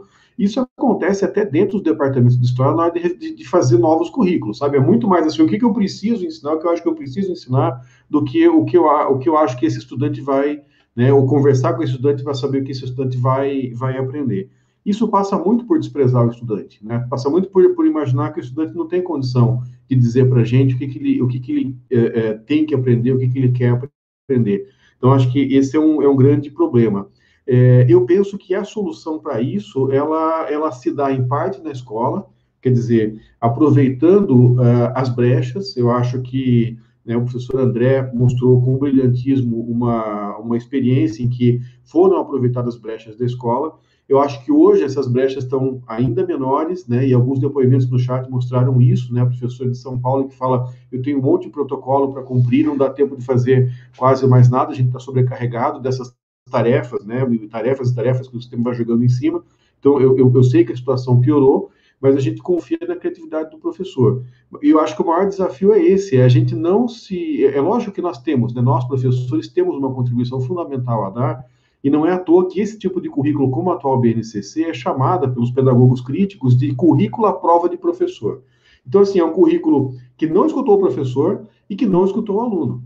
Né, e foi colocado como se fosse uma grande conquista democrática, embora, e essa é outra coisa que acontece sempre, né, o currículo começa numa discussão democrática, só a gente vê o que foi as conferências nacionais de educação que geraram o PNE, do meu ponto de vista, foram democráticas, sim, e como que isso acabou gerando, né, levando a formação da BNCC, que, para mim, se distancia muito dessa experiência democrática. Então, você tem uma solução e nenhuma das soluções é definitiva, nenhuma das soluções ela é sistemática, né? São soluções que são pontuais e são acúmulos que a gente tem que fazer, pequenas mudanças, pequenos avanços que a gente tem que ir conquistando. Uma é didática, ou seja, o professor aproveitando da sua criatividade para questionar, para usar a própria BNCC para poder desenvolver essas brechas, e outra que é política, que tem a ver com avanços no que se refere aos aspectos políticos, compromissos político-eleitorais e partidários para transformar esse país. Vamos parar de ser purista, né? Nós temos que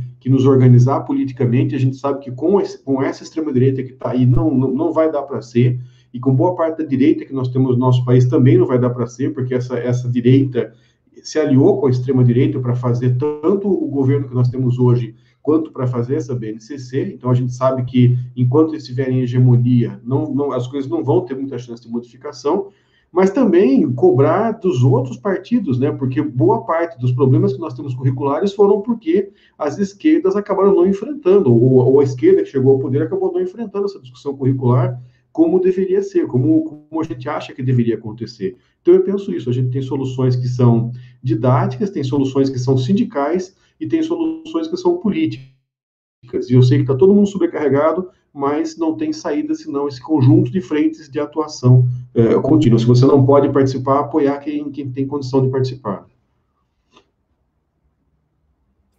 Obrigado, professor Serri. Márcia? Bom, a pergunta do Júlio é bem interessante, bem, né, instigante. Obrigado pela pergunta.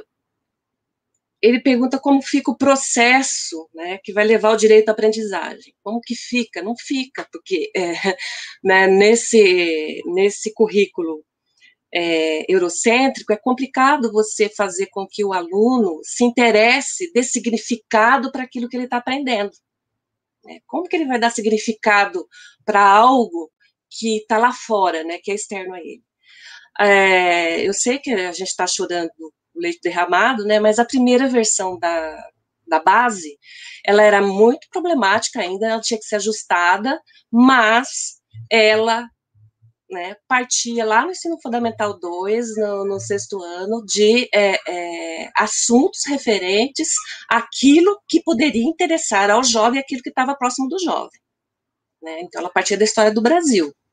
Né? Houve muitas críticas, inclusive, de várias associações, inclusive a ANPU, né?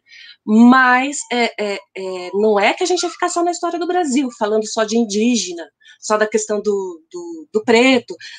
Sempre que você vai falar da questão indígena, você tem que falar das grandes navegações, da colonização, dos portugueses, enfim. Então, houve uma má compreensão em relação a essa primeira versão da base, né? Então, eu acho que aquela primeira versão da base, ela poderia ser retomada, né? Se a gente pudesse fazer isso, né? Retomada com certos ajustes, né? O direito à aprendizagem, na verdade, é o direito a aprender, né? É um direito social que faz parte dos direitos humanos, aprender a problematizar, a entender, a compreender, né, a sua realidade, né, para conseguir, né, de forma coletiva, intervir nessa realidade. Eu acredito ainda na juventude como... falei que a gente tem várias representações em relação à juventude, mas a minha representação sobre juventude é a esperança nessa juventude, né? Eu acho que ela ainda é capaz, pelas pesquisas que eu venho fazendo, pelo estágio que eu trabalhei quase 20 anos na Universidade Estadual de Londrina, né, junto ao ensino médio, né, eu tenho muita esperança que esse jovem consiga ser diferente. Eu vi uma pesquisa do Jairo Nicolau, que o Brasil virou à direita. Eu achei muito interessante, porque é outra pesquisa que quebra um pouco nossa forma de ver o jovem, porque ali a gente consegue ver que quem votou mais no PT, né, foram os jovens, né, de 16 a 29 anos, certo? Foram os jovens que votaram mais no PT. Depois conforme a idade vai subindo o número de votantes, né, no basculho lá do Bolsonaro, né? Então, assim, a gente tem que ter esperança nessa juventude. Eu acredito que apesar de todos esses saberes que se apresentam na sociedade, né, na história pública, saberes problemáticos que vêm de um revisionismo conservador, né, que acabou, né, se espalhando, né, na sociedade, a gente pode, através do ensino de história, dar o direito desse aluno conseguir desconstruir esse revisionismo conservador, né? Eu acho que é um direito dele. No Brasil, a gente tem algumas histórias que são consideradas, por um lado, histórias difíceis, né, o fardo da história, sobrecarregadas. Por outras vertentes, a história sensível. Então, eu acho que o direito do jovem é desconstruir os revisionismos que vêm acontecendo nessas histórias, principalmente o genocídio indígena, né, do passado e do presente. Não sei se vocês viram que a gente tem duas lideranças indígenas aí sendo censuradas, né, por falarem do presidente. A questão da escravidão, que está associada ao racismo, e a questão do direito da ditadura militar, porque a questão da ditadura militar já vai para uma discussão aí do que é ditadura, do que é democracia, e por que as pessoas estão pedindo ela de volta, né? Então, eu acredito que o direito de aprendizagem na história, ela pode, a gente pode resumir, né, no trabalho, na exploração desses temas difíceis. Muito obrigada, professora Márcia. André, gostaria de comentar? Sim, prometo ser bem breve. Júlio, você fala assim, olha, você pensa como garantir, né, o direito à aprendizagem, sendo que a gente tem uma BNCC retrógrada, eurocêntrica. Bom, e aí eu olho para a BNCC, e aí o professor Serri falou da gente saber encontrar algumas brechas, né? Como a gente vai garantir o direito à aprendizagem se a gente olhar para a BNCC e a gente conseguir tirar, né, algumas coisas interessantes. Eu olho para as competências específicas de história. Eu sei que a professora Teté não gosta da palavra competência, né? Mas vamos olhar para ela. Olha só, aparece lá, acontecimentos históricos e relações de poder. São competências que a gente tem que trabalhar. Historicidade no tempo e no espaço. Questionamentos, formulação de hipóteses, não estimular o senso crítico do estudante. Visões de diferentes sujeitos, culturas e povos. Processos migratórios. Trabalho com conceitos. Acesso às tecnologias de informação e o trabalho com essas tecnologias. Eu encontro muita brecha para falar com meus alunos para fazer um projeto na escola, pegando aqui o que eu consigo achar interessante de trabalhar um bom ensino de história. Então, a gente pode, sim, propor um projeto para a escola. Vamos trabalhar a história diferente, vamos pegar essa BNCC, vamos pincelar o que é importante, a gente consegue até justificar uma boa ideia usando a BNCC sem problema nenhum e fazendo coisas maravilhosas na escola. É isso. Obrigada, professor André. Márcia, gostaria de comentar? Mas aí você não está usando a BNCC, ainda bem. Você só pegou o título, né, o tema da competência, ele está trabalhando do seu jeito, você não está trabalhando BNCC, o que fundamenta essa BNCC. Então, é aquilo que eu já disse, né, uma coisa é o que está prescrito, outra coisa é o que você faz em sala de aula, né, e eu acredito que o professor tem que ter autonomia para escolher o seu caminho, e você escolheu muito bem, né. Felizmente, ainda bem que a gente tem professor assim, né. Bom, eu vou aproveitar, então, vou emendar uma outra pergunta, né, para a professora Márcia, mas eu acho que a gente pode estender aos outros participantes, né? O Dalton, ele pergunta o seguinte, professora Márcia, como lidar com os discursos que afirmam que, ao trabalharmos com o saber das juventudes no plural, caímos em um ensino de história identitário, geralmente entendido como negativo? Não sei se ficou clara a pergunta.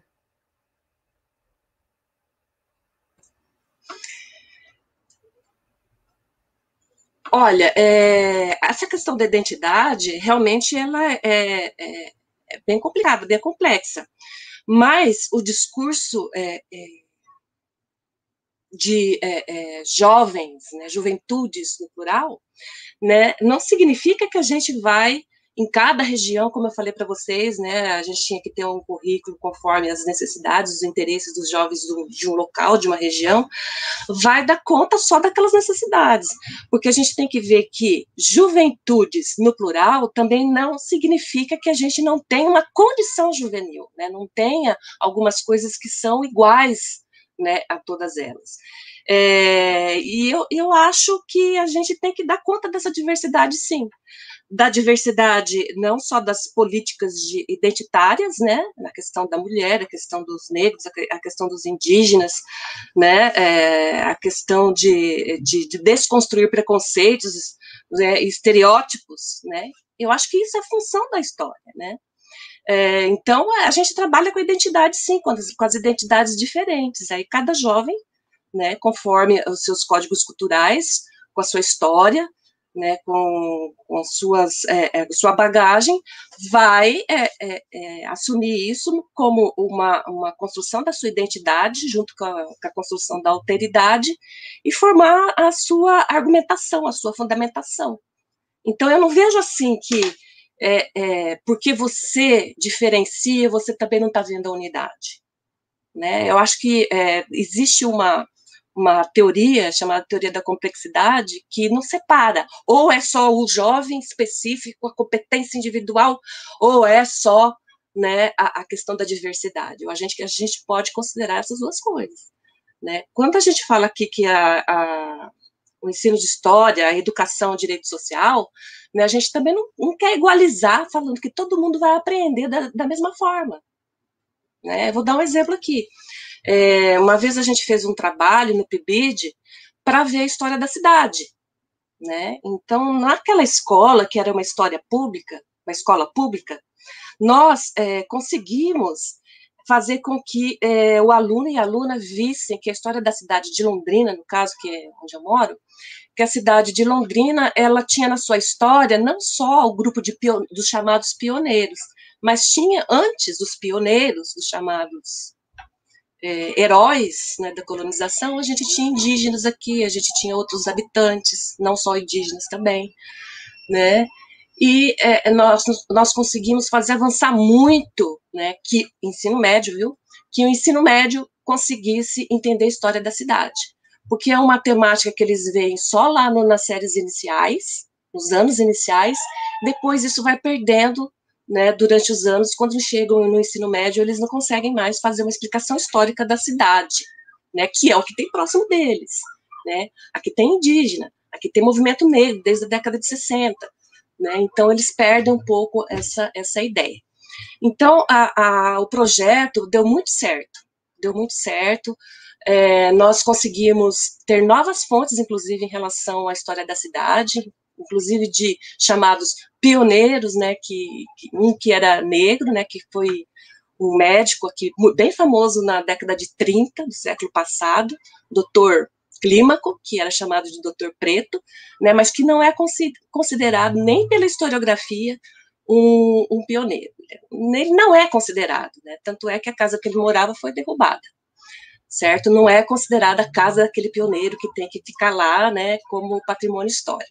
Enfim, uma aluna minha do Prof. História tentou fazer a mesma atividade, só que num colégio particular, né, com jovens do colégio particular. O que aconteceu? Eles não se identificaram com essa história de Londrina, né? Ela propôs fazer um álbum da história de Londrina, eles fizeram o quê? Edificaram, mais uma vez, as famílias deles, que são famílias daqueles considerados pioneiros, né? Então, veja só, o jovem, ele se interessou, as duas partes, do colégio particular, um colégio bem de classe alta, e um colégio, né, público, né, da classe pobre. Então, eles se interessaram muito por essa história da cidade, né? Olha que legal, a gente só fica vendo a história muito longe da gente, olha que história legal, né? Só que eles aprenderam de forma diferente. Eles destacaram coisas diferentes, conforme o interesse deles. Por isso que é difícil puxar esse jovem da escola privada, né, para um interesse que não é deles, né? Então, não é só a realidade do aluno, né? É uma responsabilidade que esse aluno tem que desenvolver, é uma responsabilidade pela história de todos. Enquanto isso, lá também das escolas públicas, a gente tem que falar que existe uma narrativa que é diferente, né? A gente pode tentar ver a questão do indígena, do negro, mas existe uma narrativa que realmente esses pioneiros eles foram importantes, eles chegaram aqui e colonizaram o lugar. Então, é difícil, né, trazer esses jovens para além dos interesses deles, né, porque a gente pode partir da realidade deles, mas a gente tem que chegar nessa questão da história de todos, na responsabilidade social. Uhum. Obrigada, professora Márcia. Passo a palavra, então, agora para o professor Serri. Gente, 4 coisas em 1 minuto. Primeiro, um abraço, Delton, que bom ver você por aqui. Segundo, quem diz que o discurso identitário é negativo, precisa se repensar, precisa conhecer melhor as pessoas, precisa ser mais gente, precisa conhecer mais. Terceiro, aquilo que eu vinha falando, a dialética entre identidade e alteridade, é aí que a coisa acontece, né? E quarto, temos o direito de ser iguais quando a nossa diferença nos inferioriza, e temos o direito de ser diferentes quando a nossa igualdade nos descaracteriza. Daí a necessidade de uma igualdade que reconheça as diferenças e de uma diferença que não produza, alimente ou reproduza as desigualdades, que é uma frase do Boaventura de Souza Santos. Era isso. Muito obrigada, professor Serri. Passo a palavra, então, para o professor André. Professor Serri, aprendi demais com você hoje. Professora Teté, obrigado. A professora Teté lembrou da teoria da complexidade, e eu estudei isso no mestrado, né? Edgar Morin. Complexidade, ela quer dizer aquilo que é tecido em conjunto. Então, assim, não precisa segmentar as coisas, é importante a gente trabalhar no contexto, texto e contexto, caminhando lado a lado. E, gente, só falar nisso, um agradecimento de todos vocês que estão assistindo a gente. Eu deixei aqui a minha dissertação de mestrado, História, Historiografia e Ensino de História no Pensamento de Edgar Morin. Foi a minha dissertação, está aí para vocês, disponível. Muito obrigado. Obrigado a todas e todos. Vou passar agora a palavra para a professora Carolina. Eu acho que a gente tem mais um último vídeo, né, professora? Sim, Arnaldo, pode soltar o vídeo que a gente recebeu também e voltar a convidar todos que estão acompanhando, professores, professoras, estudantes, que queiram participar, né, nessa modalidade do vídeo pôster. As inscrições estão abertas, tem mais informações lá no site da ABE, e é possível, então, enviar seu relato, 2, 3 minutos, isso vai fazer parte de uma playlist para cada mesa, né? Então vai ficar registrado esse compartilhamento aí dos nossos inscritos. Olá, meu nome é Maria Júlia, sou graduanda em História pela Universidade Estadual de Campinas e sou uma das PIBidianas do edital de 2020, sob supervisão da professora Luana e também do professor Rodolfo.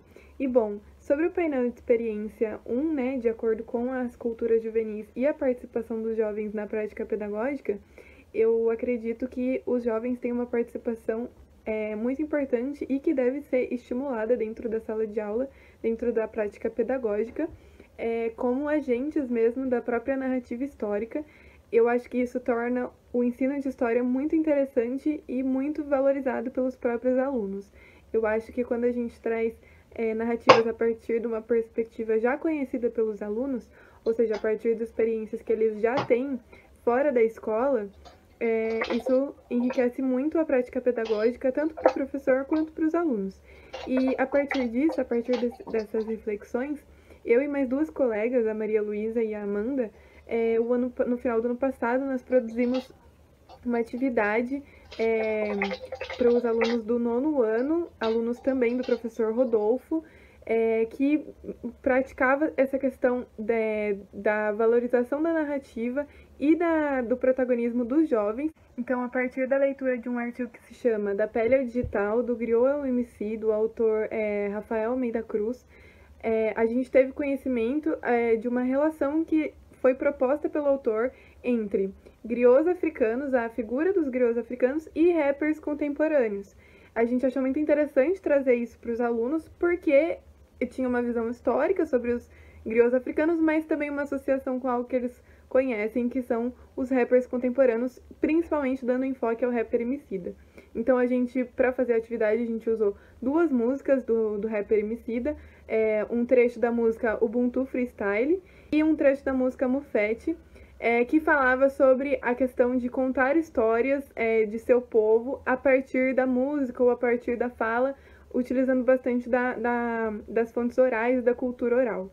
Foi muito interessante as respostas, os alunos reagiram muito positivamente, disseram que gostaram muito das músicas do Emicida, e a gente acredita que eles tiveram uma compreensão muito interessante e bastante relevante sobre o que são a figura dos griots e o que elas representam como guardiões de memória. Então acredito que quanto mais a gente traz essa perspectiva jovem, o protagonismo dos alunos para dentro da sala de aula, isso só traz benefícios para o professor, para os alunos e para toda a prática pedagógica. Muito obrigada pela oportunidade. Muito bom. E aí fica o convite. Além disso, o convite também para se associar à nossa associação, né? Então, quem está acompanhando pelo chat, professores que ainda não se associaram à Associação Brasileira de Ensino de História, né? Pesquisa e Ensino de História, o façam. Professora Vitória. Bom, então, gente, estamos chegando no final, né? E aí, novamente, a gente teve muita interação aqui no chat, muitas pessoas trazendo, né, várias questões, conversas ali entre as pessoas. Eu acho que foi muito bacana, muito enriquecedor. Eu gostaria de passar a palavra, então, para a mesa, para uma última fala de encerramento. O professor Serri pode começar. Bom, gente, eu quero agradecer a oportunidade de poder participar desse primeiro webinário, né, da sequência aqui da discussão. Novamente, reforçar, né, as congratulações, as felicitações para toda a comissão que organizou. O pessoal está de parabéns mesmo, né, levantando bem alta a bandeira da ABE. Professor André, é um prazer ter participado da mesa consigo. Acho que é a primeira vez, né, eu espero que seja a primeira de muitas. Professora Márcia, é sempre um prazer, né? Sempre muito bom participar das atividades com a professora Márcia. Obrigado, Vitória, Carolina, os Arnaldos, valeu muito. Obrigado a todo mundo que assistiu, participou, e para o pessoal que está mandando, né, os vídeos também, que já mandou os vídeos. Parabéns para vocês. Obrigado, professor Serri. Professora Márcia. Eu quero agradecer novamente o convite, e foi muito bom participar dessa mesa, apesar dessa formatação, né, que eu fiquei um pouco apreensiva, mas eu acho que deu muito certo. Acho que deu muito certo. É sempre um prazer escutar o professor Serri falando, né? A gente já fez parte de outras parcerias, mas sempre aprendo muito, né? E espero continuar aí nas parcerias. E eu gostei muito da fala do professor André, né? Eu acho que eu já o conheço por algum evento, né? Mas nunca tinha ouvido você falar. Eu gostei muito porque você provou com a sua prática, com a sua experiência em sala de aula, né? Como que essa questão da competência e do protagonismo, do jeito que é colocado da BNCC, tem que ser quebrado, tem que ser rompido. Então, eu gostei demais, né? E agradeço também a organização, agradeço a Carolina, agradeço a Vitória, os Arnaldos, né? E gostei muito, né? Estou bem contente que a gente teve bastante público. Isso é interessante, que a gente teve algumas perguntas, né? Eu gostaria de ter falado bem mais, mas a gente também vai cansando, né? Eu sei, na hora de responder, na hora de perguntar também, de assistir, né? Mas é o que a gente tem para agora, a forma remota, né? E a gente tem que, de um limão, fazer uma limonada. Então, eu espero, num futuro breve, a gente poder fazer uma mesa presencial. É o que eu mais espero. Obrigada, gente. Muito obrigada, professora Márcia. Quem sabe essa mesa presencial não vai ser aqui em Diamantina. Bom, em vez de limonada, hein? Eu passo a palavra, então, para o professor André. Agradeço muito, gente, muito mesmo. É uma oportunidade que geralmente eu não tenho.